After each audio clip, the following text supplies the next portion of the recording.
people wait until they're in some kind of crisis to go get therapy. And it's almost like with our physical health, if you're feeling some discomfort in your chest, you're probably going to go to your doctor before you have a massive heart attack, right? You'll probably get it checked out at the very least.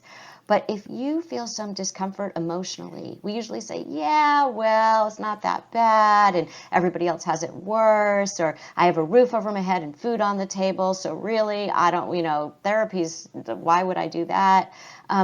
And so they wait until they're having the equivalent of an emotional heart attack, like what you experienced. And at that point, it's like, why suffer unnecessarily for so long? Why get to the point where it's a crisis? People really look at mental health that way, where they feel like if I'm in crisis, that's when I'll get help. But if something feels like maybe the equivalent of the flu, right? It's not life altering, right? But it's something that maybe you do need attention for. People don't generally do it. So I think that that's another thing I was trying to do with maybe you should talk to someone, is to show sort of what therapy really is and what it can do for people, because it can really empower you in lots of ways, not because you're in a crisis, but because you want to live a better life.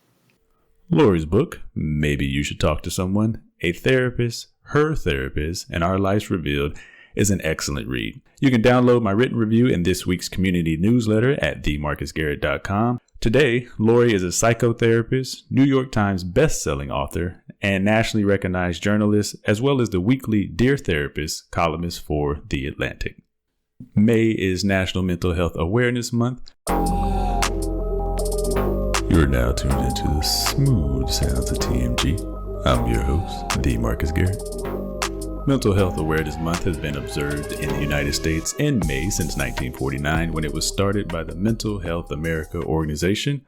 The month is marked by media, local events, and film screenings. What are you doing in the present that is preventing you from getting what you want, that is preventing you from, that is holding you back in some way, whether that's, what is causing your anxiety, what is causing your depression, what is making you not sort of realize the things that you want in your life, whether that's professionally or in a relationship, right?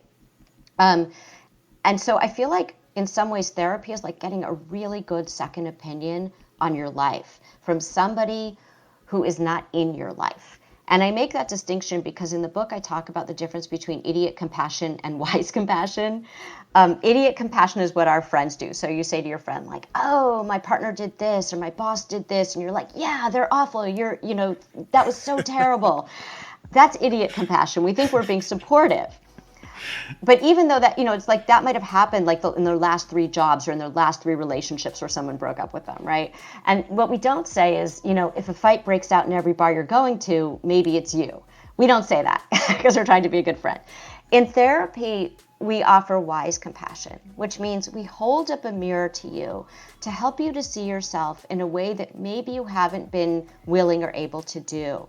And when you can see yourself in that way, you can see your role in what's not working out. And I don't mean that there aren't difficult circumstances or difficult people out there.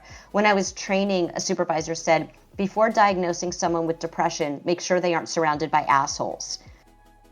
There's a chapter in the book called How Humans Change, which is sort of tongue-in-cheek, but the material in the book is real, and it's about the different stages that we go through. I think a lot of people, if you think about New Year's, for example, and people say, I'm going to make a New Year's resolution, and I'm going to make these changes, they don't tend to last. And that's because change doesn't happen like that. Change usually happens before you're even aware that you're going to make a change. So I go through the stages in the book, but there's sort of the pre-contemplation stage where you don't even know that you're really thinking about it. It's kind of unconsciously you're thinking about it. And you move through maybe the planning stage where you're sort of maybe imagining what would happen if you did it. And then there's the action phase where you're actually doing it, and the maintenance phase where you have to maintain it. I think the maintenance phase is the hardest phase, because you can make a change, but then how do you maintain that change? And part of that has to do with the quote that you just read, which is the loss part, which is that a lot of people are reluctant to change because they have to give up what they already have. Even if they're making a positive change, like they're going to get a great new job or they're going to get married or whatever the change is, you're still giving something up, which was the life that you had then. And even if what you're giving up was less than ideal, at least it's familiar. At least you know what it is. The problem is that humans don't do well with uncertainty. So anytime we make a change, we have to give up something that we had. And sometimes there are good aspects to what we had that's part of the trade-off. And sometimes even if we're giving up something that we really didn't like, it was still familiar to us. And now we have to go into this place of risk of, I don't know what it's going to be like. What if it doesn't work out? And that can be really scary. But unproductive anxiety is what so many of us are doing, which is we're just obsessively ruminating over and over about the future. Like we're catastrophizing, right? About something that hasn't happened yet. And here's the key, and may never happen. So all of these, when we have uncertainty, we like to fill in the blanks because we like to have more control over our lives. But what we fill it in with isn't something good. We generally fill it in with something really bad. And so it's kind of like, oh, this is what's going to happen. And it's this really negative story. You don't know what's going to happen later. So I really think it's important to be grounded in the present. What is happening now? And also remember how much choice we do have within the confines of what's going on. What can you do right now that would be really healthy for you?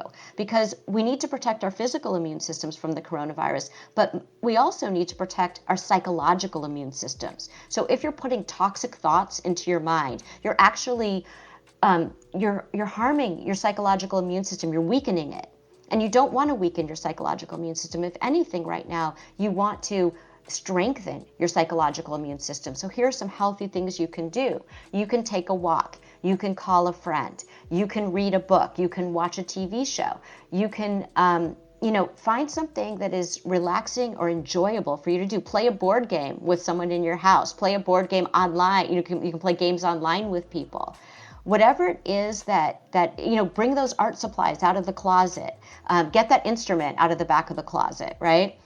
Do something that is going to strengthen your psychological immune system. And you will start to realize, wait a minute, there's a both and here. I can have some joy in my life that can sit alongside the pain, and both are equally real. Bring it up with your therapist. People are so afraid to talk to the therapist about the relationship between them. Like they'll talk about any relationship out in the world, but they're so afraid to say, I don't know what it is, but I come in here and I don't know, I'm just not feeling connected, or I'm not sure I'm making progress, or I'm not sure what work we're doing in here. The therapist wants to hear that. You're not going to hurt their feelings. And ultimately, if it's not the right match, because sometimes it's not, and if it's not, they're more than happy to try to get you to the right person. We don't want you to come in and be wasting your time.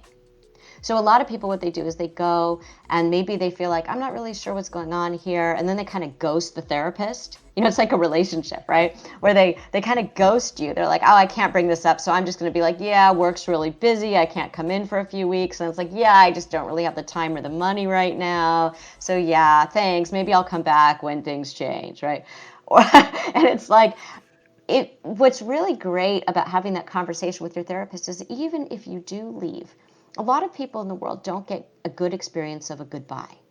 And being able to say, this isn't working for me, and to get practice with that and say, this isn't working for me, and to have a really good conversation where you can talk as two human beings and be respectful with each other and then part ways, that will help you in all of your relationships in life.